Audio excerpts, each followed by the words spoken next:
Yesu turashonje kandi nawe ufite urufunguzo rwo hari ibiryo. Dufungurire twinjire kubw'izina ry'Imana Data na Mwana na Roho Mutagatifu. Amen. Dufungure. Amahoro muri inzu ya buri munsi bana b'Imana.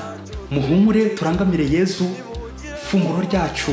None kuri iki cyumweru cya 18 mu byumweru bisanzwe tariki ya mbere Kanama 2021. Isomo rya mbere niryo mu gitabo cy'imuka Misiri umutwe 16 murongo wa 2 kugeza ku wa 4 n'umurongo wa 12 kugeza ku 15.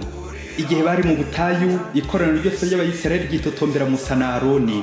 Abayisiraheli barabwira bati, yewe iyo byibura twicwa n'ukuboko k'Uhoraho tukiri mu gihugu cya Misiri, igihe twari twiyicariye iruhande rw'inkono z'inyama twirira n'imigati uko dushaka. Ubu mwatuzanye muri ubu butayu kugira ngo mutwicishe inzara iyi mbaga yose. Nuko Uhoraho abwira Musa ati, dore ngiye kubagushaho nk'imvura umugati uturutse mu ijuru. Uko bukeye rubanda bazajya basohoka batoragure ibyo bakeneye uwo munsi. Nzabagerageza ntyo ndebe niba bazakurikiza amategeko yanjye cyangwa niba batazayakurikiza. Numvise umwijujuto w'Abayisiraheli babwira uti, nimugoroba mukabwirwa murarya inyama, n'ejo mu gitondo muzahajya umugati, maze mumenyereho ko ari jye Uhoraho Imana yanyu. Ngo bugorobe haduka inkware zigwa ari nyinshi mu ngando, na mu gitondo basanga mu mpande z'ingando hatonze ikime kibambitse. Icyo kime kimaze kweyuka babona mu butayu utuntu tumeze nk'utubuto twererana nk'urubura ku butaka. Abayisiraheli baritegereza maze barabazanya bati, mani hu, ari byo kuvuga ngo iki ni iki? Kuko batari bazi icyo ari cyo. Musa arababwira ati, icyo ni umugati Uhoraho abahaye ngo murye. Iryo ni ijambo ry'Imana. Zaburi 178. Nyagasani duhe umugati wo mu ijuru. Ibyo twabwiye kandi tumenyereye, ibyo ba data batugejejeho, natwe ntituzabihisha abana bacu, ibyo bazakurizaho gusingiza Uhoraho. Imana itegeka ibicu byo hejuru, maze yugurura amarembo y'ijuru, ibanyanyagizaho manu ngo barye, ibaha ingano zo mu ijuru. Umuntu arya umugati w'abamarayika, Imana ibohereza ibiribwa bimaze ipfa. Hanyuma ihagurutsa imbaga y'umuryango wayo, maze ibinjiza mu gihugu cyayo gitagatifu. Nyagasani duhe umugati uturutse mu ijuru. Isomo rya kabiri niryo mu Pawulo Mutagatifu yandikiye Abanyefezi umutwe wa 4 umurongo wa 17 n'uwa 20 kugeza ku 24. Bavandimwe, dore icyo mbabwira kandi mbashishikariza muri Nyagasani, ntimuzongere kugeza nk'abatazi Imana bikurikirira ubupfu bwabo. Mwebweho suko mwigishijwe kumenya Kristo. Niba koko ari we mwabwiwe, niba ari we mwigishijwe kumenya, mukumva ibihuje n'ukuri kuganje muri Yesu, mugomba rero gucukubira n'imibereho yanyu hambere, kivana mu migenzereze ya muntu w'igisazira ugenda wiyangiza mu byifuzo bibi bimuroha. Ahubwo nimuvugurira imitima yanyu hamwe n'ibitekerezo byanyu, muhinduke muntu mushya waremwe uko Imana ibishaka, mu budakemwa no mu butungane nyakuri. Iryo ni ijambo ry'Imana. Nyagasani Yesu nabane namwe. Amagambo mu Ivanjili ntagatifu Yesu Kristo uko yanditswe na Yohani umutwe wa 6 umurongo wa 24 kugeza ku 35. Muri icyo gihe imbaga y'abantu ibonye Yesu n'abigishwa be batakiri ku nkombe y'inyanja, bajya mu bwato bagana i Kafarinawumu kuhashakira Yesu. Bamusanze hakurya y'inyanja baramubaza bati, mwigisha, wageze hano ryari? Yesu arabasubiza ati, ndababwira ukuri koko, ntimunshakira ko mwabonye ibimenyetso, ahubwo muranshakira ko mwariye imigati mugahaga. Nimujye mukora mudaharanira ibiribwa bishira, ahubwo nimuharanira ibiribwa bihoraho mu bugingo bw'iteka, ibyo Umwana w'umuntu azabaha, kuko ari Imana Data ashyizeho ikimenyetso. Baramubaza bati, twagenza dute kugira ngo dukore ibyo Imana ishima? Yesu arabasubiza ati, igikorwa Imana ishima nuko mwakwemera uwo yatumye. Nuko baramubwira bati, ikimenyetso utanze ni ikihe ngo tukibone maze tukwemere? Ukoze iki? Mu butayu basogokuruza bacu bariye manu, nk'uko byanditswe ngo yabagaburiye umugati uturutse mu ijuru. Nuko Yesu arabasubiza ati, ndababwira ukuri koko, Musa si wabahaye umugati wo mu ijuru, ahubwo ni Data ubaha umugati w'ukuri wo mu ijuru. Kuko umugati Imana itanga ari umanuka mu ijuru, kandi ukazanira isi ubugingo. Nuko baramubwira bati, mwigisha, jya uhora uduha uwo mugati tubwiye. Yesu arababwira ati, ninjye mugati utanga ubugingo. Unsanga wese ntazasonza bibaho, nunyemera ntazagira inyota bibaho. iyo ni ivanjiri ntagatifu. Usanga wese ntazasonza bibaho. Bana b'Imana, nimuze mufungure, urugendo ni rurerure. Ku cyumweru gishize twatondaguye inshinga nziza cyane, gufungura. Itugeza ku yo guhaga ikatugeza ku yo kunyurwa. Nyuma y'uko Yesu yaratubuye imigati akagaburira abantu bagahaga kandi bakanasigaza bakanyurwa. Burya mu bantu bose baba bariye ntawamenya, hari abagaruka gushima ariko harimo n'indashima. Hari n'abandi bakomeza gukurikirana ubwo buryohe, urwo rukarango, iyo mpumuro nziza. Kubera iki? Inzara. Rero kuri iki cyumweru turareba icyakurikiye iryo gabura ry'imigati. Les réactions des Juifs après la multiplication des pains. Ubwo none tuza gutondagura indi shinga iryoshye kandi nziza cyane yitwa kuzigama. Ariko bamwe irabarya kuko hari abikunda ibintu bishira ko kanya. Kuzigama, to save, épargner. Mu ngingo igira iti duharanira ibiribwa bidashira. Twabona dute ibyo biribwa bihoraho? Muvandimwe ngwino tubaze Yesu, ni ufite urufunguzo rwo hari ibiryo. Umunsi umwana wari ushonje cyane baramubajije bati, uwaguha isafuriya y'inyama zihiye n'uwaguha umufuka w'ibishyimbo byumvikane bikiri bibisi, wahitamo iki? Umwana ati, mbere aho ngaho izo nyama. Nyuma umwana amaze guhaga izo nyama, bari bizeye ko gutaha byamworohera asubira iwabo.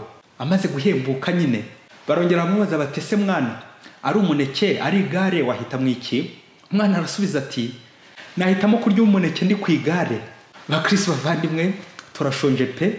Ikigaragaza umuntu ushonje ntareba kure, ntareba imbere, amaso agarukiriza kunda gusa, hari n'igihe ndimukingiriza, naho ibirenge shwi, imbere shwi. Nguko ko turya none, ejo tukibagirwa ko tuzongera gusonza.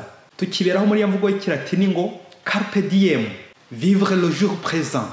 Ukishakira inyama zako kanya, nyamara wari kuguha ibishyimbo, umufuka w'ibishyimbo, wagenda utekaho duke, nubwo biza kuvuna guteka kuko nyine byiza birarushya. Ejo n'ejo bundi bigakomeza, wenda bikazanashira ntawamenya. Kugeza no ku muneke n'igare, ya mayeri yacu abantu dushaka gusabira byose icyarimwe, tugakusanya tukarundanya nk'isiha. Kandi ubuzima nyine ari uguhitamo. Vivre c'est choisir, choisir c'est renoncer. Kubaho no guhitamo no kuzinukwa. Wasanga nanjye nahitamo ibihe bishobora kugaga kubora, aho guhitamo ibidahiye ngo nanjye njye nitekera nkomeze gucuma iminsi. Nguko kuva kuri manu ukagera ku mugati, wava ku mugati ukibuka kugera ku utanga umugati Yesu, Ukaristiya, umugati w'ubugingo, ikiribwa kidashira. Impamba yacu abagenzi, kwizigamira ibiribwa bidashira. Mu isomo rya mbere kumvise ko harimo ikiribwa cyitwa manu. Abayisiraheli bagaburiwe n'Imana mu butayu, inzara n'inyota bimereye nabi. Nuko Uhoraho akabagoboka. Nuko Uhoraho abwira Musa ati, dore ngiye kubagushaho nk'imvura umugati uturutse mu ijuru. Amen. Biragaragara ko Abayisiraheli batari kumenya n'ibiri kubabaho nabo ubwabo. Nuko barabazanya bati, mani hu, ari byo kuvuga ngo iki ni iki? Musa arababwira ati, icyo ni umugati Uhoraho bahaye ngo murye. Amen. Umugati wo kurya.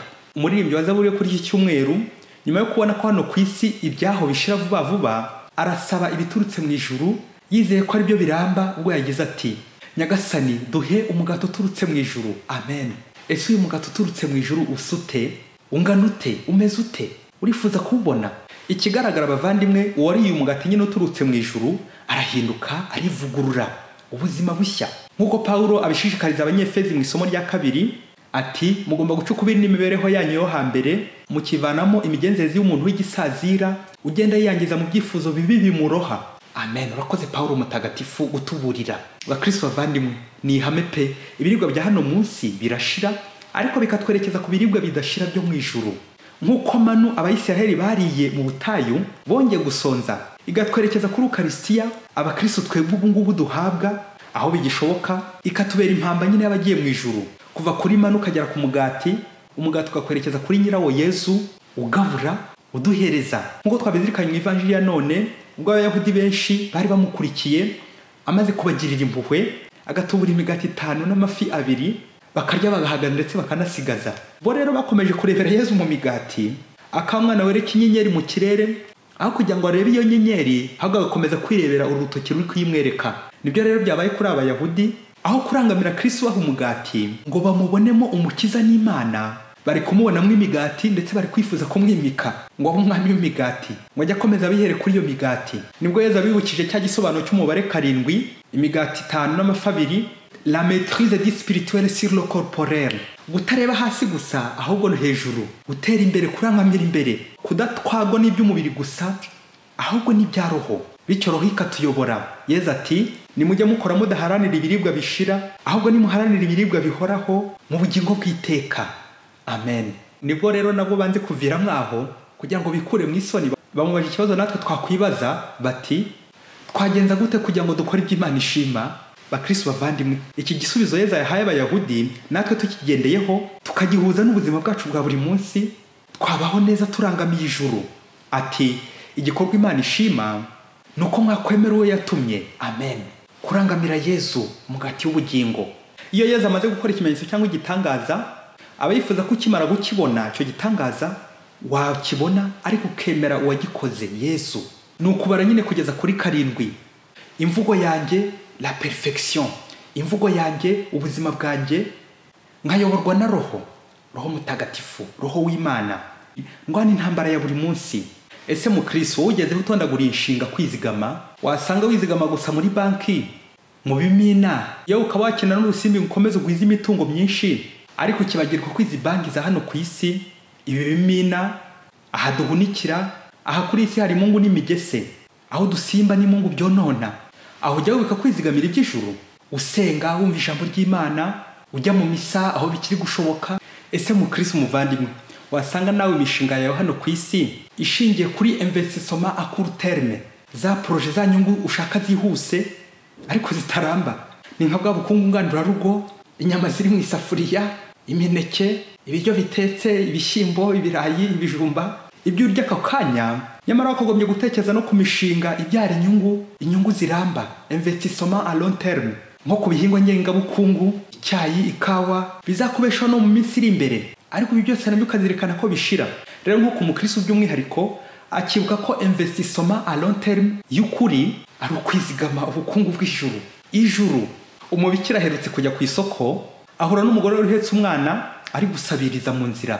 Nuko umubikira aramubwira ati waje tukajyana aho mba muri communauté yacu, ngaguha akazi ubundi ukajya ubona icyo ugaburira uwo mwana utiriwe usabiriza mu nzira, ko mbona ugifite imbaraga zo gukora. Wa mugore amusubizanya n'umunaba ati mpa cyangwa urorere.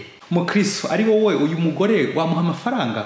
Ya mvugo y'umurobyi igira iti ahubwo umuntu ifi arya ako kanya kubera ko ngo ashonje, wamwigisha uko bayiroba bityo ukamugaburiye iminsi yose, n'est-ce pas?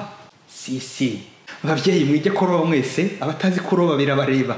Nuko rero babyeyi, mujye mushoza ku bantu mufungurira, urebe niba ntaho waba umugaje, abasabiriza. Ese kumuha icyo arya uwo mwanya gusa icyo gisubizo cyangwa niyo ntambwe ya nyuma irisigaye ngo umufashe?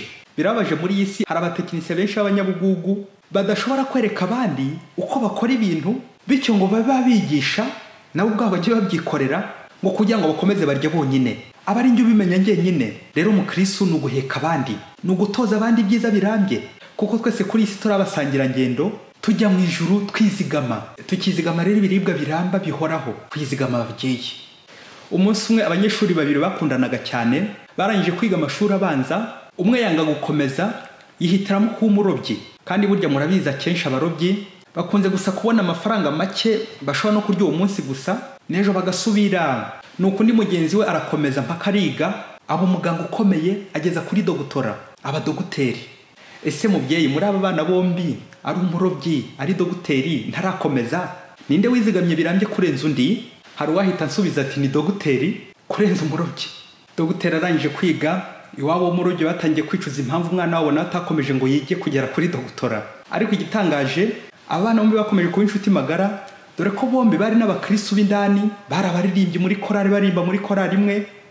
Nuko doguteri mu kwezi kwe kwa mbere uko yavuraga abarwayi ashishikaye yimazeyo, amaze guhembwa umushahara wa mbere agaburira mu iwabo no kubameza neza. Arangije asigaye ajya gusura wa mushuti we w'umurobyi ngo basangire ku mushahara we wa mbere, dore ko n'ubusanzwe umurobyi nawe yajyaga amufasha mu myigire ye, bagasangira akabisi n'agahiye. Avuye kumusura bari mu bwato, kubera umuhengeri mwinshi bararohama, doguteri we ahita apfa, undi cyakora w'umurobyi ararokoka. Babyeyi mukuru imyifato ndetse n'abawumurobyi.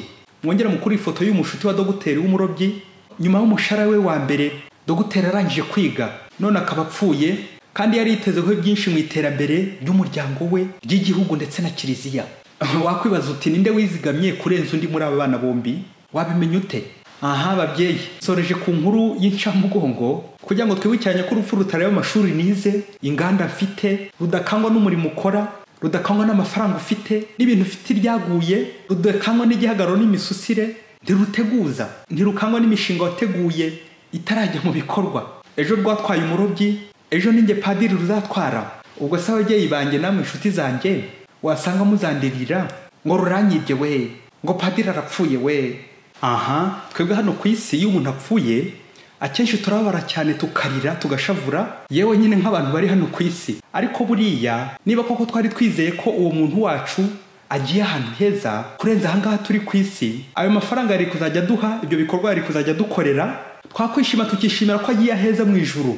Gusa tumenye nanone ko agiye nko mu muriro w'iteka. Ahubwo icyacu burya duhita twishima nk'iyo tubonye uwitwaga umurozi, umwicanyi, umusinzi, umusambanyi, umujura yapfuye dukoma amashyi aho twagombye kubabara. Ese kuko mye mu mashyi mubyeyi wabwirwa n'iki ku munota wa nyuma icyo bavuganye n'Imana? Nguko uko ku isi ducurika ibintu tugaharanira ibiribwa bibora kandi bishira vuba vuba, akaba ari byo twibandaho tukabyishimira nka za nyama na wa muneke bya wa mwana. Nyamara ibiribwa bihoraho kandi bidashira biramba bya bindi bizaduha ihirwe ridashira ntitubyiteho. Nguko uko tukita ku buzima bwa roho tukiri hano ku isi kandi bigishoboka inzira zikiri nyabagendwa tukashaka kuzabyitaho twapfuye bitagishoboka, tugahunga ubuzima bw'isengesho. Uzasenga ryari mubyeyi? Nguko abavandimwe ko tutagomba guhagarika kwiga cyangwa gukora indi mishinga yewe na miremire ya hano ku isi, ngo se ko n'ubundi tugiye kwipfira babanebwe ba carpe diem, vivre le jour présent, bagenda bakwirakwiza ibiwa ngo nta myaka 100 dusigaje, ugasanga uri gutekereza ijya hafi gusa ntugere kure. Nyamara tuzirikane ko buri wese afite aho ageza atagomba kurenga. Hari umwana ugarukira mu nda ntashyike ku isi, hari uvuka agahita apfa, hari n'uvuka agakura agakomera ndetse akazanageza naho yiga akaba dogiteri agahembwa n'indi mirimo yose wakora. Mbese buri wese ku isi afite ubutumwa bwe, afite n'igihe buzarangira bitewe n'uko Imana ibishaka kandi bizi. Rero muvandimwe ukomeze ukore neza, Imana niyigena niyigenga, bityo wizigamira ubukungu mu ijuru. Mwese mugira icyumweru cyiza, mwizigamira ijuru. Imana ibaho umugisha n'amahoro. Imana Data na Mwana na Roho Mutagatifu. Amen. Padiri Masumbuko Ladislas wa Diocese ya Cyangugu.